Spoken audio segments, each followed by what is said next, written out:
Bonjour à tous et bienvenue dans la vidéo. Hier, mercredi 25 décembre, nous avons parlé du crash de l'Embraer 190 qui avait apparemment des soucis de contrôlabilité. Il y avait 5 grandes possibilités que nous avons énumérées. Nous avons essayé d'expliquer comment est-ce que, même si vous n'avez plus aucun contrôle de vol disponible, par exemple si vous êtes en panne hydraulique complète, l'histoire de l'aviation nous a prouvé que vous pouvez encore réussir dans certains cas à contrôler votre avion, avec l'exemple de Sioux City ou encore avec l'Airbus A300 de DHL qui en 2003 avait été touché par un missile sol-air au décollage de Bagdad. Des nouvelles informations sont sorties dans la journée de mercredi. On voit notamment ces images. Vous voyez l'arrière de l'avion qui est endommagé. Et quand on compare, par exemple, ces images d'étendard 4P qui avaient été touchés par un système sol-air courte portée en 1994, l'étendard 4P numéro 115, piloté par le capitaine de corvette Clary, ou encore que l'on compare à la queue de cet avion russe qui a été touché, vous vous rendez compte que c'est assez différent de, par exemple, voler au travers de grêle, ou alors collision aviaire, ou encore l'explosion d'un réacteur, comme sur ce 737 de Southwest, qui va faire des débris, qui va faire des morceaux. Donc, qu'est-ce qui peut vous amener à avoir des dommages au niveau de votre structure qui ressemble à ça? Un réacteur qui explose, mais comme on le voit bien, ce n'est pas le cas dans le cas de cet aéronef, ou alors, on en parlait hier, ça va être une intervention extérieure avec un missile qui utilise une fusée de proximité qui va venir détonner. Si on compare en 2003 au DHL, sur l'Airbus A300, c'est l'aile qui avait été touchée. Pourquoi? Parce qu'il s'agissait d'un missile infrarouge. Le missile infrarouge vient s'accrocher et remonter une source de chaleur. Il va donc être intéressé par votre réacteur. Si vous avez un missile avec un guidage différent, par exemple un guidage radar, ce dernier ne va pas venir sélectionner votre réacteur gauche ou votre réacteur droit, il va plutôt arriver soit de face, soit de l'arrière ou des fois du côté, mais il ne va pas arriver sous le même secteur de la même manière que ces images, on voit là, de 2003. Donc là, au vu des images, il faut toujours parler au conditionnel, nous ne sommes pas sur place, il y a une enquête, ça va pas durer longtemps, il faut faire très attention au biais de confirmation. Forcément, tout porte à croire que cet avion, que cet Embraer 190 a été touché par un missile. Missile qui n'avait pas une charge militaire très élevée, ou alors missile qui a explosé assez loin de l'avion, mais missile qui a fait assez de dégâts pour venir gêner la contrôlabilité de l'avion. Mais nous allons revenir sur le sujet. L'équipage a tout de même décidé de partir pour plusieurs centaines de kilomètres avec l'avion dans cet état-là. Donc là, ce que je vous propose, on revient un tout petit peu sur les informations en ce mercredi 25 décembre disponibles. Et ensuite, derrière, on va regarder un petit peu s'il y a déjà eu des cas similaires dans l'histoire de l'aviation, des avions qui ont été touchés par des missiles. Et spoiler alert, oui. Ensuite, derrière, nous allons nous poser 2-3 petites questions tactiques. Moi, j'étais pilote de combat avant d'être pilote de ligne. Donc la partie intercepter, abattre des avions, c'était mon cœur de métier. Et ensuite, derrière, on va ouvrir un petit peu vers la sécurité aérienne parce que, spoiler alert, il y a eu un paquet d'avions abattus ces 10 dernières années. J'ai presque envie de vous dire que c'est gentiment en train de devenir une des principales raisons pour laquelle vous pourriez mal finir votre vol en 2024. Allez, c'est parti. Donc, premier point, les dernières informations disponibles. Les images au niveau de l'arrière de la dérive de l'avion. Vous voyez qu'il y a d'un côté des marques d'entrée, de l'autre côté on voit clairement des marques de sortie. En plus on a accès à des images qui ont été tournées pendant le vol. Vous voyez qu'il y a des morceaux de shrapnel, des morceaux d'impact à l'intérieur de la cabine qui ont même endommagé les gilets de sauvetage des gens. Autre point, on voit que certains masques, pas tous, sont sortis. Et au niveau des témoignages, on apprend que lors de la 3e approche à Grozny, il y aurait eu une explosion et que cette explosion sous 10 000 pieds aurait secoué l'avion et aurait fait justement ces shrapnels. Donc si vous avez une explosion, une dépressurisation sous 10 000 pieds, vous n'allez pas avoir tous les masques à oxygène qui vont tomber. Si vous avez une dépressurisation au-dessus du niveau 120, là, tout va tomber. Petit rappel, vous ne pouvez pas passer 2 heures en vol à haute altitude avec les gens en masque. Pourquoi je vous dis ça? Quand vous décidez de vous dégager, Si vous aviez une dépressurisation, vous allez devoir vous limiter au niveau 120 pour votre croisière, ce qui va avoir un impact sur votre pétrole. Et les avions de ligne ont généralement un pétrole qui est calculé pour qu'ils puissent arriver à destination, faire une demi-heure ou 45 minutes d'attente et peut-être derrière 20 minutes en plus d'attente pour la compagnie. Dans certains cas, surtout le court courrier, là c'était le cas, vous pouvez avoir du pétrole pour plusieurs vols. Là c'était le matin, il était probable qu'il ait du pétrole pour plusieurs vols, mais à l'instant T, on ne sait pas, on le saura plus tard. Pourquoi je vous dis ça? Ça va forcément rentrer en considération dans votre plan de dégagement. Et en plus, si vous avez été touché alors que votre train était sorti, il y a peu de chances que vous rentriez votre train. Donc ce dégager train sorti en dessous du niveau 120 ne va pas du tout consommer la même quantité de pétrole que ce dégager train rentré en pouvant faire une cloche, en pouvant monter à haute altitude. Voilà pour les informations dont nous disposons. Au niveau également de la situation, à Grozny, il faut savoir qu'ils ont été régulièrement attaqués ces dernières semaines par les Ukrainiens. J'ai trouvé trace d'attaque le 4 décembre de cette année, le 12 décembre, le 15 décembre et le 25 décembre, à quelques minutes autour de l'heure de l'approche de notre Embraer 190. Je ne sais pas si l'espace aérien a été fermé ou pas. En tout cas, il semblerait qu'il y ait eu plusieurs approches de fait avant que l'avion décide d'aller ailleurs. Pourquoi c'est important de le préciser? On va le voir à la fin, parce qu'à l'heure actuelle, nous vivons, certains passagers, certains pilotes travaillent dans des zones où on ne sait pas trop si on est en guerre, pas en guerre, et ça a déjà coûté des vies, et il semblerait que hier, ça en ait coûté d'autres. Au niveau des avions abattus, si on veut remonter un petit peu, c'est l'histoire de Quilin en 1938 avec la République de Chine qui s'est fait abattre un avion piloté par un Américain par les Japonais. Vous avez eu des cas dans le golfe de Finlande en 1940 avec un Junker 52 finlandais abattu par des Soviétiques. En 1954, cas très médiatisé d'un DC-4 de Cathay Pacific abattu par les Chinois, 10 morts quand même.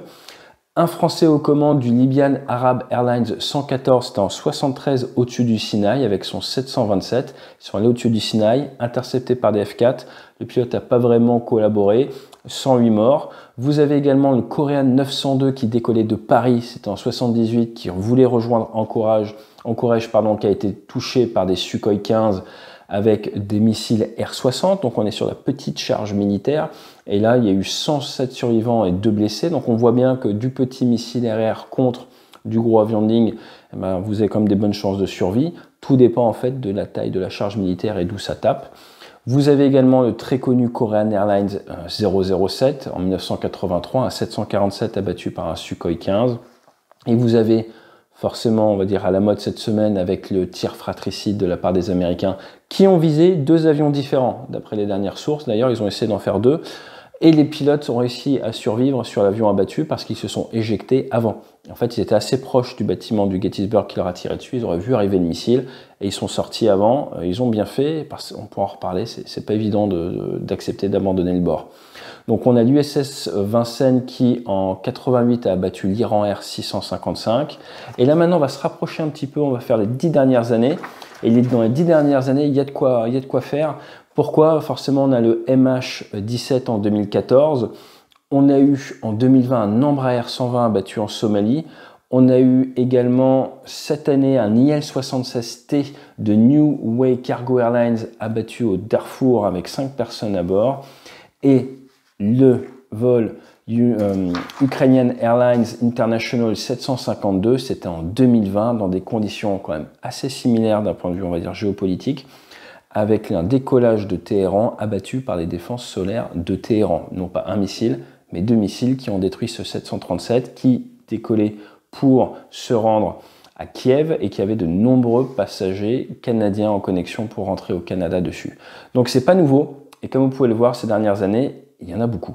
Je ne sais pas si il y en a de plus en plus, mais il y en a, ce qui est sûr, beaucoup trop. Et la grosse nouveauté, c'est qu'il y en a dans des zones où il y a des tensions.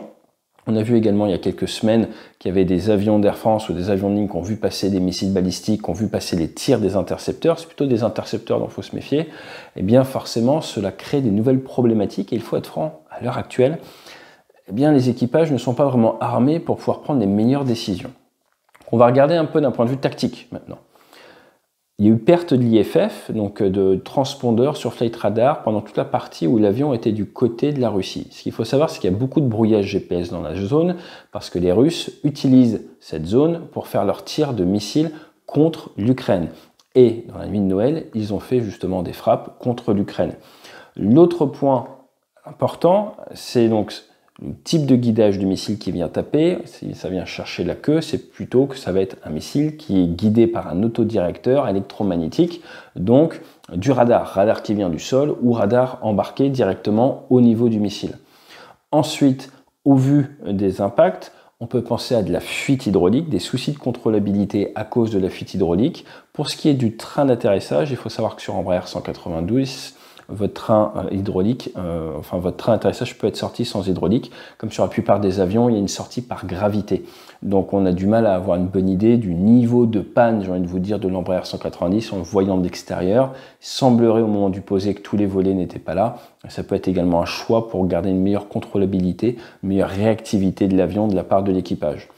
Pour ce qui est de la dépressurisation en cabine, comme on l'a dit, en dessous du niveau 120, il y a de grandes chances que vous n'ayez pas les masques qui tombent, ce qui peut expliquer la présence de shrapnel, mais en même temps le fait que tous les masques ne soient pas tombés.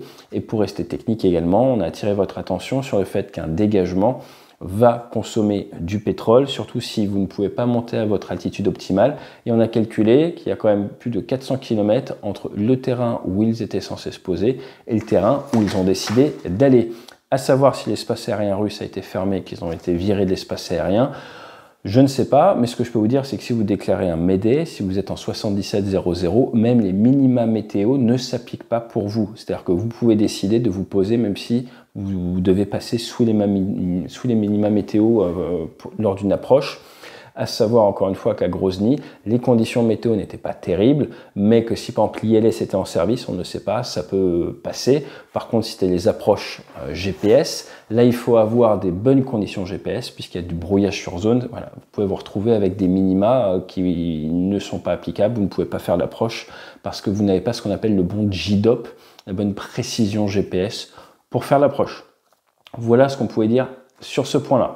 Donc les grandes leçons que l'on peut tirer de cet accident, de cet événement à l'heure actuelle, c'est que même endommager un avion s'il n'a pas trop subi d'impact va rester contrôlable pendant plusieurs dizaines de minutes.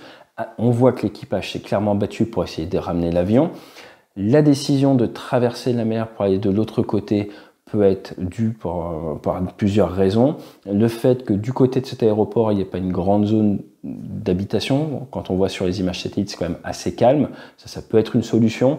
Maintenant, très honnêtement, vous avez un avion touché, vous allez essayer de vous poser à l'endroit le plus proche disponible, si possible avec des bonnes conditions, donc ça ils vont rechercher, mais vous ne savez pas à quel point votre avion va se dégrader. Donc commencez à vouloir partir à 200 nautiques avec un avion blessé, ce qu'on appelle dans l'armée un wounded bird, je vous avoue que c'est quand même pas banal, et donc ce qui nous manque à l'heure actuelle pour essayer de mieux comprendre le déroulé, c'est de savoir précisément et avec une source très crédible quand est-ce qu'ils ont été touchés. Parce qu'on entend dans les témoignages qu'il y a eu plusieurs explosions, on entend un peu de tout et de rien. Si effectivement ils ont été touchés lors de la troisième approche sur Grozny, ce qui est assez cohérent avec la situation géopolitique, prendre la décision de faire 400 km avec un avion endommagé, je vous avoue que j'ai du mal à comprendre. Ensuite, qu'est-ce qui a pu influencer sur la prise de décision? La peur de se prendre un autre missile, la météo, c'est quand même plus facile de se poser en urgence s'il fait beau, mais la densité de population, la volonté de sortir du pays, mais très honnêtement, normalement à ce moment-là, votre objectif numéro 1, c'est de trouver une vitesse à laquelle vous pouvez contrôler votre avion, et ensuite trouver un endroit où poser votre avion, avec, dans le sens de la gestion de priorité, la survie de vos passagers, de votre équipage. En numéro 2, tuer personne au sol. Et en numéro 3, essayer de ne pas casser l'avion, puisqu'il ne l'est déjà, si possible. Voilà ce que je peux vous dire. Autre point également qu'on prend souvent en compte quand on va décider où aller avec notre avion, c'est le support qu'on va avoir sur place. Comme je vous le disais hier, la compagnie de l'Azerbaïdjan, eh bien, le terrain dont il décollait, c'était sa base mère. C'est donc là que vous allez avoir le meilleur soutien d'un point de vue technique. Donc c'est généralement un retour à la base qui est privilégié pour ramener un avion qui est endommagé. Dans la grande question, c'est quelle conscience de la situation avaient les pilotes sur l'état de leur machine. S'il y a bien un retour d'expérience que l'on voit à chaque fois avec les pilotes qui se posent avec un avion en mauvais état, c'est qu'ils n'avaient pas conscience du niveau de dégradation de leur avion. C'était le cas du CC Clary, c'était le cas du F-15 israélien qui a volé avec une seule aile. Souvent, après coup, les pilotes se disent, les pilotes de combat, ah, si j'avais su que l'avion était en si mauvais état, je me serais éjecté. Donc on a souvent tendance à sous-estimer le niveau de dégâts sur notre avion, ça faut le savoir, et forcément ça peut jouer sur la décision de dégagement à 400 km. Si un jour ça vous arrive, sachez qu'il reste en plus une autre chose, une autre carte dont vous disposez en tant que pilote, c'est celle de demander à un avion de combat de vous rassembler. Donc je ne sais pas si c'était possible dans la zone où ils étaient, mais si vous êtes en France, que vous avez des soucis de contrôlabilité, si vous avez eu un abordage en vol, si ça ne va pas, vous avez de la PPS, la posture permanente de sécurité, de sûreté, ils sont là pour également venir vous assister. Il fait pas beau, un Mirage 2000 peut venir vous aider à passer sous la couche, va faire une inspection visuelle, va vous aider à mieux comprendre l'étendue des dégâts sur votre avion, de manière à vous donner de la bonne information pour vous aider derrière à décider.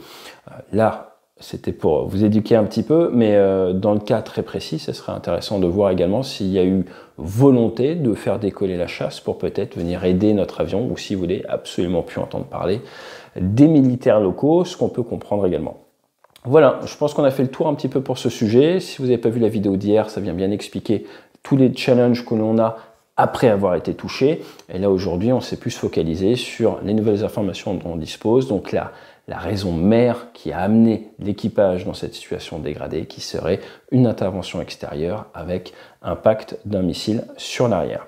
Je vous dis à très bientôt sur la chaîne, excellente fête de fin d'année, et check your six, comme on dit dans l'aviation, surveillez vos 6 heures, parce que comme on l'a vu, il faut peut-être réfléchir un petit peu au niveau macro sur comment interdire les vols dans des zones contestées avec une agilité un petit peu supérieure, parce que ça n'a pas été suffisant en Iran, là ça n'a pas été suffisant. Je pense qu'il faut revenir un petit peu aux bases, puisque c'est clairement en train de devenir un des gros dangers dans certaines zones du monde.